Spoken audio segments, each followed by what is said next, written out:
You're very welcome to the third CPSMA webinar devised to support boards of management in the effective management of their schools. This series of webinars is based on the national module of training, the board as a corporate entity. This webinar focuses on the procedures for board meetings. As the webinar is being recorded in November 2020, I would like to bring to your attention the CPSMA guidance note in relation to teleconferencing and video conferencing Board of Management meetings during the COVID-19 crisis. This note will be updated to reflect evolving guidance from the Department of Education and Skills.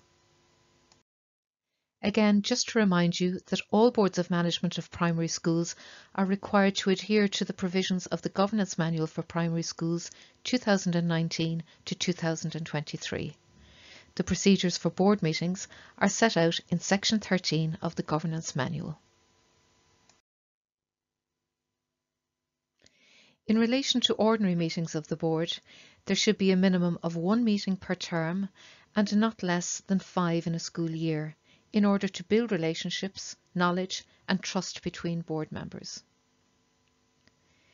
It is important to have agreed starting and finishing times, and meetings should not go beyond the agreed finishing time and preferably not longer than 2 hours. There should be 7 days clear notice of the meeting, and at the first meeting some schools set out their dates for meetings for the full school year. The agenda should set out the running order of the meeting and it should be included with the notification. The Governance Manual provides for requested meetings and emergency meetings of the board. The procedures governing these extraordinary meetings are set out in Section 13 of the manual. Disclosure of interests is addressed in Section 15 of the Governance Manual for Primary Schools. A board member is required to declare if he or she is related to or is connected with a company or a business that's before the board for consideration in supplying goods to the school. An example of this would be where a board is undertaking some minor works and a member of the board is connected to a company that is tendering for this work. An interest should be declared if a board member stands in a relationship to an applicant for a job. In this case, we're not just referring to a family relationship, but any relationship that could be deemed prejudicial to a decision-making process. If any member of the board is subject to a matter before the board for consideration, an example of this would be a parental complaint where either the staff member or the parent who's making the complaint is a board member. A professional relationship in itself doesn't necessarily mean that there's a conflict of interest. The key message here is that the board member should disclose the interest, and the board will consider whether or not the presence of the member during any discussion would be prejudicial to the decision making. It's worth noting that in relation to the first point on this slide, if the board member in question enters into a commercial agreement or contract with the school, he or she must resign their position as board member. A sample agenda can be accessed on the CPSMA website.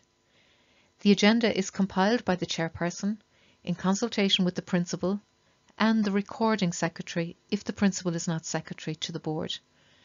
In general, it is formulaic and will not contain any specifics, except perhaps to note where a particular policy has been discussed or where applications are made for discretionary leave, and this is to allow members to familiarise themselves with the relevant policy drafts or circulars in advance of the meeting. The agenda may be sent by email, as it merely sets out the running order of the meeting and should not include any confidential material or data, for example the names of individuals or details of board business. Each meeting should begin on time with a prayer and/or a reflection. The attendance and apologies should be noted, and the meeting should not proceed if it isn't quorate, and it should be quorate all the way through.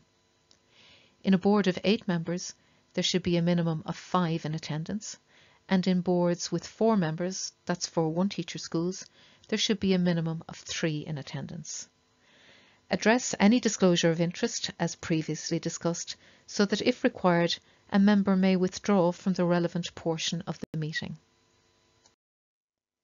The board will decide how to convey the minutes to the members bearing in mind the implications of data protection legislation, but in general the minutes are read aloud at the beginning of a meeting. Emailing of minutes is not recommended and should only be considered if the emails are encrypted.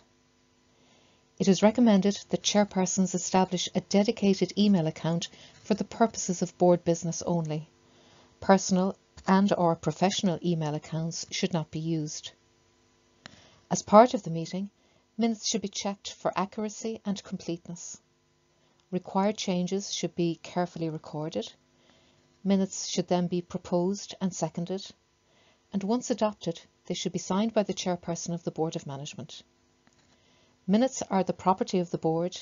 They must be available on request to the patron, the trustees in schools where there are trustees, and the Department of Education and Skills. Consideration should be given to the secure storage of minutes in the school building.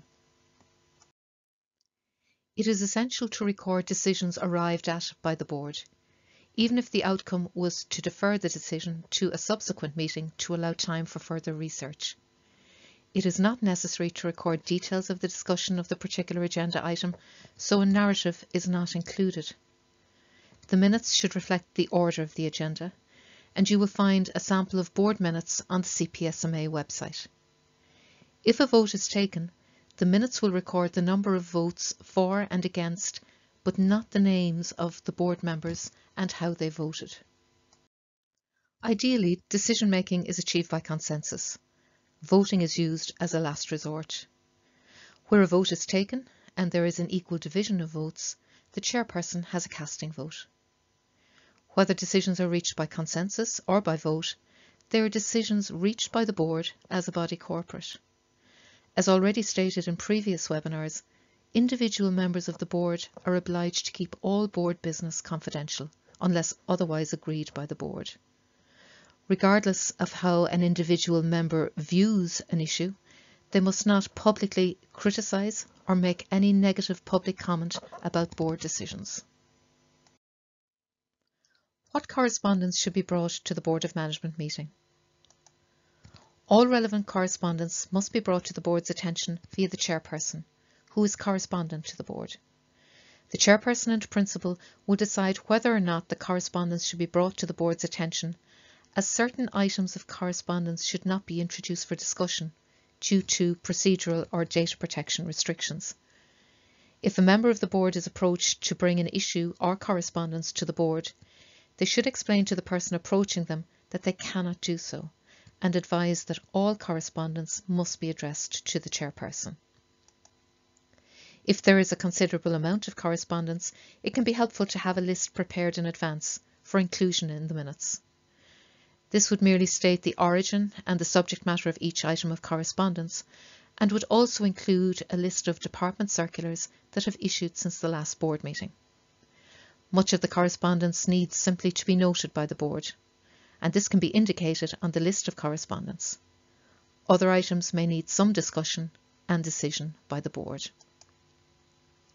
If the correspondence is required to be dealt with under a particular procedure, it is sufficient to note that, for example, a letter of complaint, without sharing any of the details, has been received and will be addressed under the relevant procedure. This is to ensure that every effort is made to resolve the issue at the least formal stage. Child protection complaints must be dealt with under the 2017 Child Protection Procedures for primary and post-primary schools. Anonymous letters to the chairperson should not be brought to the board. If the anonymous letter relates to a child protection issue, it should be dealt with under the Child Protection Procedures, and the appropriate advice should be sought from TUSLA. Anonymous allegations of bullying should be dealt with under the school's anti-bullying policy. If a letter from a solicitor is received, it is advisable to contact your insurer to seek authorisation for legal advice before responding to the letter. At each board meeting, the Treasurer should present an up-to-date statement of the school accounts, giving details of income and expenditure since the previous meeting. Section 12 of the Governance Manual sets out the role and responsibilities of the Treasurer. There will be a separate webinar on school finances and the role of the Treasurer. When setting the agenda for your board meeting, Ensure that Ethos is always listed as an item.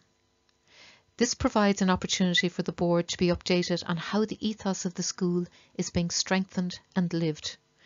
This report could include themes of assemblies, activities for Catholic Schools Week, liturgical celebrations, sacramental preparation and celebration, how the school is celebrating the liturgical year, and a review of the school's religious education policy.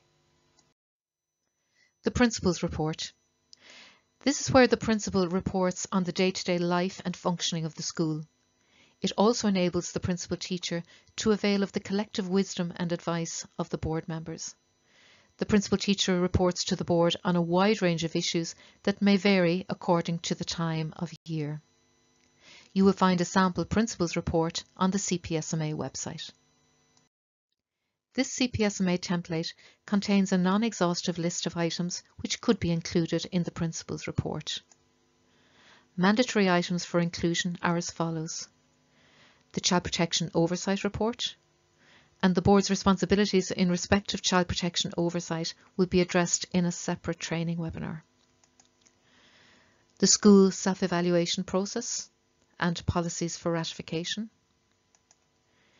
The online claims system report, which requires that a short report should be read into the minutes of every Board of Management meeting, listing the names of all substitutes and part-time teachers for whom claims have been made on the online claims system since the last board meeting. And reports on incidents of bullying, which must be provided to the board at least once every school term. Records provided under the Child Protection Oversight Report are to be reviewed solely for the purposes of oversight of the reporting requirements set out in the Child Protection Procedures, Chapter 9.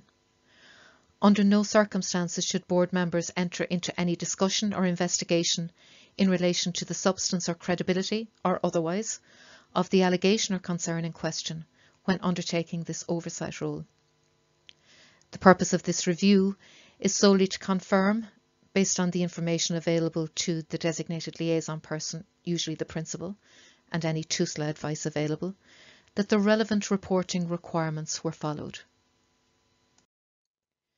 Where any other business or AOB is included, it should be made clear that it is for information purposes, or notice of a request for a possible motion for inclusion at a future meeting, rather than matters requiring a lengthy discussion or immediate board decision.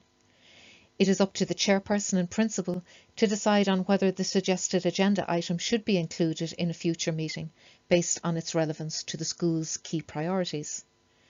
If AOB is not included, there should be an agreed mechanism in place for board members to bring an agenda item to the attention of the chairperson for consideration. Section 9.3 of the Governance Manual provides for the board to put in place an agreed report to support good communication to parents, staff and the school community. The agreed report should not include details of any issues which must remain confidential to board members, and it may be included in a school newsletter or other communications to parents. Schools may also choose to publish the agreed report on the school website. A sample agreed report can be found on the CPSMA website. If the schedule of meetings for the year has not been agreed, then at the end of each meeting, the board members will decide the date and time of the next meeting. The meeting should finish on time, with any outstanding issues tabled for discussion at the next meeting, and should be closed with a prayer.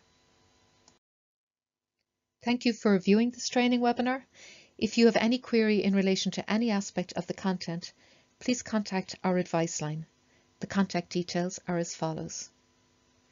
CPSMA education advisors are available at any stage from 9 AM to 5 PM to speak with school principals and chairpersons to answer any further specific queries.